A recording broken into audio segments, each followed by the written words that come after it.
Hello everyone, good morning. आज मी आणि माझी फॅमिली आम्ही रत्नागिरीमध्ये निघालेलो होतो. कारण मला ही रत्नागिरीमध्ये थोडीफार माझी कामं होती. त्यानंतर मी जाणार होते माझ्या माहेरी म्हणजे चिपळूणला. तर त्याआधी आमची रत्नागिरीमध्ये जी काही कामं होती ती आम्ही आवरून घेतली.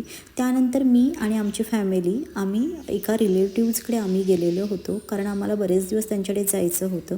त्यानंतर आम्ही दुपारी जेवणासाठी मी घेतलं व्हेज जेवण. त्याचबरोबर प्रत्येकाने आपापल्या आवडीनुसार जेवण घेतलेलं होतं आणि जेवायला सुरुवात केली. जेवण खूपच सुंदर होतं, त्यामुळे सगळ्यांनी पोटभर जेवले. जेवून झाल्यानंतर मी रत्नागिरीमधील मारुती मंदिर येथील मिहिका फॅशन डिझायनर यांच्याकडे आले, कारण मी माझं तिथे ब्लाऊज स्टिच करण्यासाठी दिले होतं, ते घेण्यासाठी आले होते. स्टिच झालेलं ब्लाऊज घेतलं आणि त्यानंतर माझा प्रवास चालू झाला, तो म्हणजे चिपळूणला जाण्यासाठी. चिपळूणला निघाले आणि तिकडे पोहोचल्यानंतर मला स्टँडला घेण्यासाठी माझा भाऊ आला होता.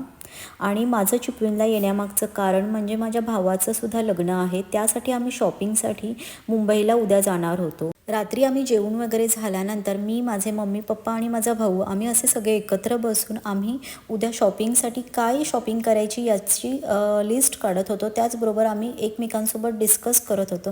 तर आजचा दिवस माझा असा होता. Thanks for